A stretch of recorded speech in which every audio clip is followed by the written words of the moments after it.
ابتدائی میں ذکر کر رہے تھے ایران امریکہ اسرائیل تنازع کا. ایک جانب ڈونلڈ ٹرمپ بہت دعوے کر رہے ہیں. ایک دعویٰ تو یہ کہ وہ یہ ریٹریٹ کر رہے ہیں کہ ہم جنگ جیت چکے ہیں، لیکن ایران سمیت دنیا یہ مان کے نہیں دے رہی کہ امریکہ یہ جنگ جیت چکا ہے. تو واقعی کیا امریکہ یہ جنگ جیت چکا ہے، یا ایک بار پھر امریکہ اپنی توانائیاں، اپنے فوجی اثاثے، اپنے میزائلز ایک اور ریجن میں انویسٹ کرنے کے بعد، ان کو تباہ برباد کرانے کے بعد اب آگے نکلنے کی سوچ رہا ہے، اور اس دلدل میں پھنسنے کے بعد اب وہ بڑی مشکل سے کیچڑ میں لت پت ہو کے باہر نکلنے کی کوشش کر رہا ہے؟ اس سب پہ بات کر لیتے ہیں. ہمارے ساتھ آج موجود ہیں ماہر بین الاقوامی امور ماریہ سلطان صاحبہ. آپ سیکورٹی ایکسپرٹ بھی ہیں. السلام علیکم ماریہ صاحبہ، good morning and thank you so much for your time. صبح کے اس پہر میں وقت دینے کا بہت شکریہ. ماریہ صاحبہ، کیا آپ کو پتہ چل گیا کہ ٹرمپ جنگ جیت چکا ہے، اور کیا ایران کو بھی یہ پتہ چل گیا، اور کیا امریکیوں کو بھی اس بات کا یقین آ گیا ہے کہ وہ ایران کو جنگ ہرا چکے ہیں؟ دیکھیں، جب بھی امریکہ کسی جگہ سے نکلنا چاہتا ہے، یا کوئی بھی ایسی طاقت جو قبل از وقت کسی بھی ایسی جنگ سے نکلنا چاہتے ہیں جس کے انہوں نے بہت زیادہ بات چیت کی ہو، لیکن وہ اہداف حاصل کرنے کے باوجود بھی جنگ ہار جائیں، تو یہ صورتحال اس وقت امریکہ کی ہے. امریکہ کے مطابق انہوں نے تمام جنگی اہداف حاصل کر لیے ہیں، لیکن جو اس کا اسٹریٹجک امپیکٹ تھا، یعنی جو جنگ جیتنے کے بعد آپ حاصل کرنا چاہتے ہیں، وہ اس کو حاصل کرنے سے محروم ہے. اس وقت بھی مشرق وسطی جو ہے وہ اتنا ہی ونریبل ہے جو شاید جنگ کے شروع میں نہیں تھا. اس وقت اسرائیل جو ان کا ساتھی ہے یا حامی ہے، اس وقت مسلسل ایران کی زد میں ہے. ایران کے جو مختلف ملٹری اٹیکس ہیں ان کی زد میں ہے، اور اس کے ساتھ ساتھ ابھی تک یہ بات واضح نہیں ہے کہ اس جنگ کا خاتمہ کس وقت ہوگا اور کس وقت ایران اس بات کا فیصلہ کرے گا. لیکن ایک بات طے تھے وہ next move obviously the amphibious warfare اس کے آغاز میں. حالانکہ you know it better than me کہ ایمفیبیس وارفیئر ورلڈ وار 2 کے بعد نہ ہی کہیں اس کا ٹیکٹک کا کہیں استعمال ہوا اور نہ ہی یہ کامیاب رہی. بٹ دا پرابلم از کہ امریکہ کی نظریں اس وقت خارگ آئلینڈ پہ ہے، اور بہت سارے ایکسپرٹس جو ہے دے آر اسپیکولیٹنگ کہ ہو سکتا ہے آنے والے دنوں میں خارگ آئلینڈ پہ امریکہ اب آگے بڑھے اور اس پہ قبضہ کرنے کی کوشش کرے. Do you think this is going to happen?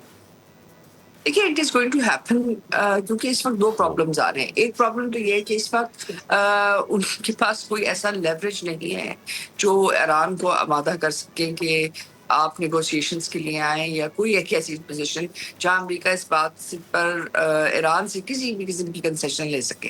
اس وقت اگر ایران فیصلہ کرتا ہے کہ وہ جنگ بندی کی طرف جاتا ہے یا مذاکرات کی طرف جاتا ہے، تو یہ ایک ایرانی فیصلہ ہوگا، یہ ایک امریکن فیصلہ نہیں ہوگا. دوسری بات یہ ہے کہ اگر وہ ایمفیبیس آپریشن کرتے ہیں اور اس کی کاسٹ بہت واضح ہیں، اس کے بعد وہ سمجھیں گے کہ ان کے پاس کوئی بارگیننگ چپ آ سکے جائے. بارگیننگ چپ جو ہے وہ اس وقت ان کو ضرورت ہے. انہوں نے پریزیڈنٹ ٹرمپ نے کانگریس میں جا کے یہ کہا ہے کہ جی ہم نے ہر کسی کو ختم کر دیا، ہم ابھی وہاں ایران میں کسی سے بات چیت کرنے کے لیے وہاں لیڈرشپ بھی موجود نہیں. اصل بات لیڈرشپ کی موجودگی یا غیر موجودگی نہیں ہے. اصل بات یہ ہے کہ ابھی تک جو ملٹری رد عمل ہے وہ اس کو کنٹین نہیں کر سکے ہیں. جو اٹیکس ڈیمونا کے پاس ہوئے ہیں، جو اٹیکس اس وقت مشرق وسطیٰ کے لیے ایک بہت بڑا چیلنج بنے ہوئے ہیں، وہ ڈی سیلینیشن پلانٹس کا ہے، وہ ایک بہت بڑا چیلنج ہے. اور اس کے بعد اگر یہ ایمفیبیس آپریشنز بھی کرتے ہیں، جیسے کہ آپ نے کہا کہ that is something on the table, اس کے بعد اصل مسئلہ بھائی کا بھائی کھڑا ہے، وہ ہے اسٹریٹ آف ہارمز کا. لیکن ان کا خیال یہ ہے کہ اگر یہ کامیابی سے یہ کر لیتے ہیں تو شاید اس سے ان کے پاس ایک لیوریج آ جائے جس سے وہ ایران پہ بات چیت کر سکے. لیکن ان ساری چیزوں کو کمپلیکیٹ کرنے کے لیے جو صورتحال ہے وہ یہ ہے کہ ایران نے ابھی پچھلے ہی دنوں 2-3 دن پہلے روس سے S-400 جو ہے منگوائے ہیں، اور S-400 اس وقت کراگ آئلینڈ، بشریر، ننتاز اور اصفہان اس میں اس وقت پلیس ہو چکے ہیں. اس کا مطلب یہ کہ جو ایریل اسالٹ ہے وہ اتنا آسان نہیں ہوگا. ہو سکتا ہے کہ یہ جو ٹرانسپورٹ جہاز ہیں جس میں یہ ایئربورن 82nd ایئربورن ڈویژن کو نیچے اتارنے کی کوشش کرتے ہیں، وہ بھی ہٹ ہو سکتے ہیں. اور اگر ایئر بائی ایئر اتنی میسو کیجولٹیز ہوتی ہیں تو یہ کوئی آسان چیز نہیں ہوئے گی. اس وقت سمجھا جا رہا ہے کہ امریکہ تقریباً 8,000 سے 10 جو فوجی ہیں وہاں ان کو موو کرے گا. اس کے ساتھ ساتھ برطانیہ جو ہے وہ بھی اپنی فورسز کو اس خطے میں موو کر رہا ہے امریکہ کی معاونت کے لیے. اب یہ جو کمبینیشن ہے کیا یہ سچ مچ یہ کر سکتے ہیں؟ کرنے کو تو آپ کچھ بھی کر سکتے ہیں، لیکن قیمت بہت زیادہ ہے، اور وہ قیمت کیا امریکہ اس وقت اٹھا سکتا ہے؟ یعنی یہ اصل کوشچن.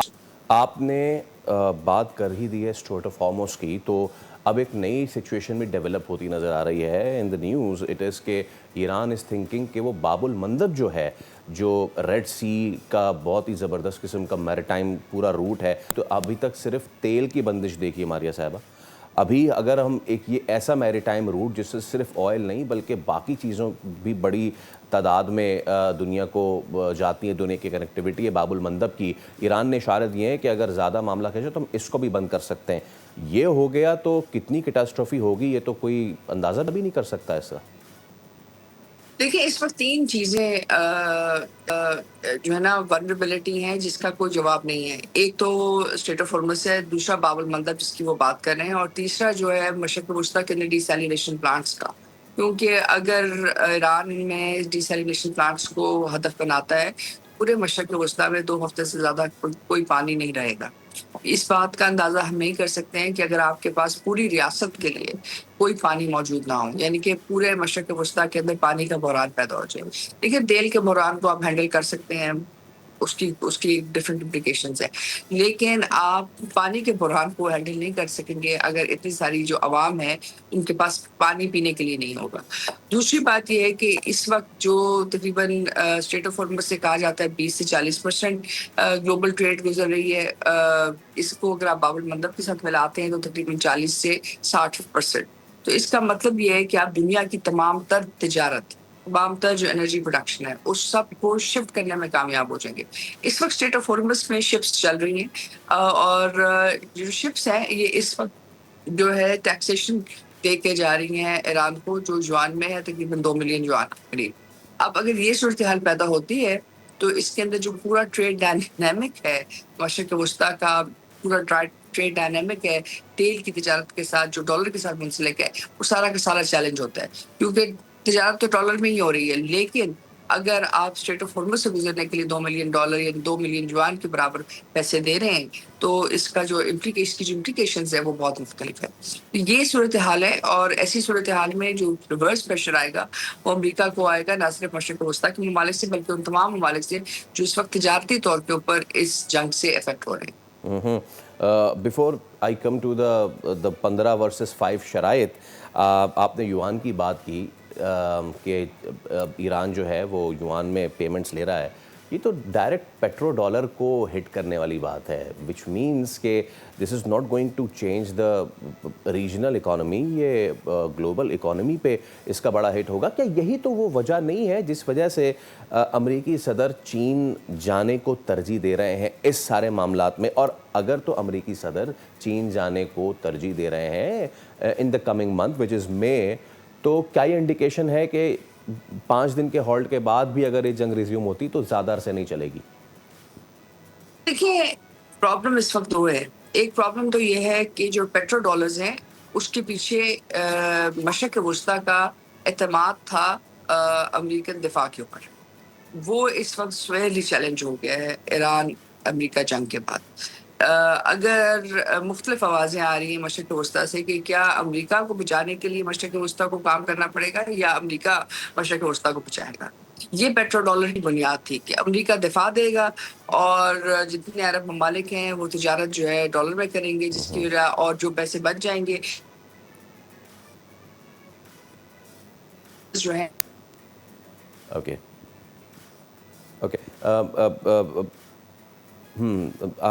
میں چاہوں گا کہ آپ کا اس پہ تو موقف سامنے آیا ہے، لیکن اب ذرا ہم اس پہ ان شرائط والے بھی بات کر لیں. امریکہ ہیز لیڈ ڈاؤن 15 شرائط، اس میں بہت سارے معاملات ہیں کہ جی یہ آپ جو ہے وہ یہ مان لیں، لیکن اس پہ ایران نے جو ہے اس کو پھر ان 15 شرائط کے مقابلے میں 5 شرائط رکھ دی ہیں. اس میں سب سے پہلی شرط تو یہی ہے کہ بھائی immediate cease fire, immediate halt of every attack that has been planned or that is getting planned in the future.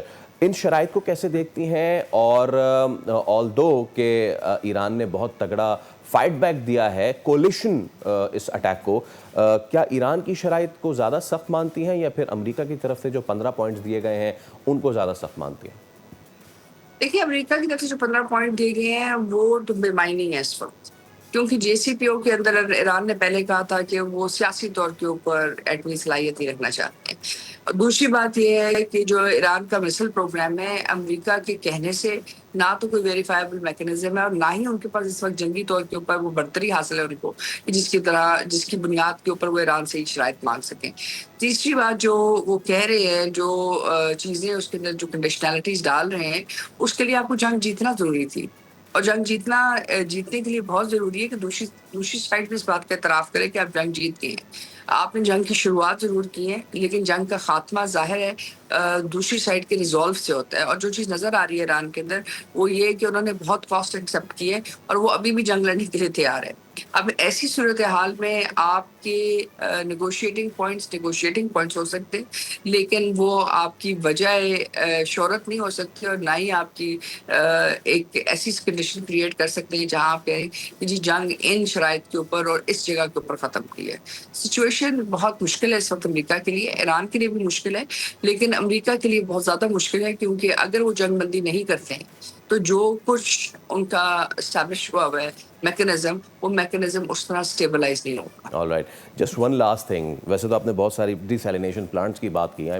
4 سے 5 کروڑ لوگ 2 دن میں متاثر ہو سکتے ہیں خلیج میں. That's a big issue, but پتہ نہیں ایران کرے گا ایسا نہیں کرے گا. But my question lastly Maria صاحبہ آپ سے یہ ہے کہ انڈیا کے پیٹ میں جو درد ہو رہا ہے، جو ان کے جو اعصاب پہ اس وقت پاکستان سوار ہو گیا ہے، کچھ جملے ہیں وہ میں دہرا دیتا ہوں، کچھ تو میں دہرا نہیں سکتا جو کہ ان کے ریڈ آئی فارن منسٹر کی طرف سے آئے ہیں. وہ بندہ جو ہے وہ تو تمام تر سفارتی جو آداب ہیں اس کو ملوز خاطر رکھنا تو ان کو آتا ہی نہیں ہے بھائی صاحب کو. تو انہوں نے جو استعمال کیا لفظ وہ تو ہم استعمال بھی نہیں کرنا چاہتے. بٹ جو چیز آ رہی ہے سامنے، بڑے ان کے ایکسپرٹس یہ کہہ رہے ہیں کہ پاکستان میڈیٹ کرا رہا ہے. India is not even in the room, India is not even invited. This is a big shift now Maria صاحبہ. دیکھیے شفٹ کی بات نہیں ہے، یہ ایک اتنی بڑی ہندوستان کے لیے ایک شرمندگی ہے کہ آپ اس کا اندازہ لگا سکتے ہیں اس بات سے کہ پورا ابراہیم اکارڈز امریکہ کا جو سیکیورٹی کوریڈور تھا مشرق وسطیٰ کے اندر، اس کے اندر ہندوستان کو باضابطہ طور کے اوپر ان تمام عرب ممالک کے ساتھ مختلف قسم کے جو ہے معاہدے کرائے گئے. ایران کے ساتھ ان کا ایک دفاعی معاہدہ موجود تھا، لیکن نہ صرف ایران میں انہوں نے اپنی پوزیشن کو لوز کیا ہے لیکن اس وقت مشرق وسطیٰ کے اندر India is not a trusted partner. India is not seen کے as an independent partner. India کی جو رول رہا ہے ایران کے خلاف وہ تمام مشرق وسطیٰ نے دیکھا ہے. انڈیا کا جو رول رہا ہے قطر میں اسرائیل کے لیے وہ سب نے دیکھا ہے. اس وقت انڈیا کو ایک پراکسی دیکھا جا رہا ہے اسرائیل کے اور امریکہ کے، اور ساتھ ہی ساتھ یہ سمجھا جا رہا ہے کہ یہ ایک ریلائبل بھی نہیں بلکہ ایک جونیئر بھی نہیں بلکہ ایک سب جونیئر پارٹنر ہے جو انٹیلیجنس انفارمیشن اور اس قسم کے جو مشکل کام ہے وہ ان دونوں ریاستوں کے لیے کرتا رہا ہے. اس کے علاوہ اس کا جو امپیکٹ ہے وہ اس جنگ کے بعد ہندوستان کو پتہ چلے گا، کیونکہ ظاہر ہے مشرق وسطیٰ اپنے اندر اس قسم کے لوگ نہیں رکھے گی ایک بہت بڑی تعداد میں جو دوسری انٹیلیجنس ایجنسیز کے لیے نہ صرف معلومات فراہم کریں گے لیکن ان کے لیے جنگ کے دوران ایک بہت بڑا چیلنج بن سکتے ہیں. کیونکہ اس وقت یہ سمجھا جا رہا ہے کہ جو سعودی عربیہ پہ اٹیک کیا گیا اس کے اندر بھی انڈین نیشنلز تھے جو اسرائیل کے لیے مخبری کرے تھے، جو قطر میں انڈین نیوی کے آفیسرز تھے وہ بھی اسرائیل کے لیے مخبری کرے تھے. اسی طرح ایران کے اندر جو مختلف ان کے آئی ٹی سیکٹر کے اور جو باقی لوگ تھے امریکہ کے لیے دفاعی طور کے اوپر مخبری کرے تھے. تو یہ تمام چیزیں ایک اسٹریٹجک لاس ہے اور یہ لاس جو ہے اس جنگ کے بعد زیادہ ہوگا ہندوستان کے لیے. مسئلہ صرف ان کا کمرے میں موجود نہیں ہونا، اس کا مسئلہ یہ ہے کہ وہ مشرق وسطیٰ سے ان کی جو پوزیشن تھی وہ ایک طرح سے ایز این آنیسٹ پروگریسو وہ ختم ہو چکی ہے. سبسکرائب کریں اور بیل دبائیں تاکہ کوئی خبر رہ نہ جائے.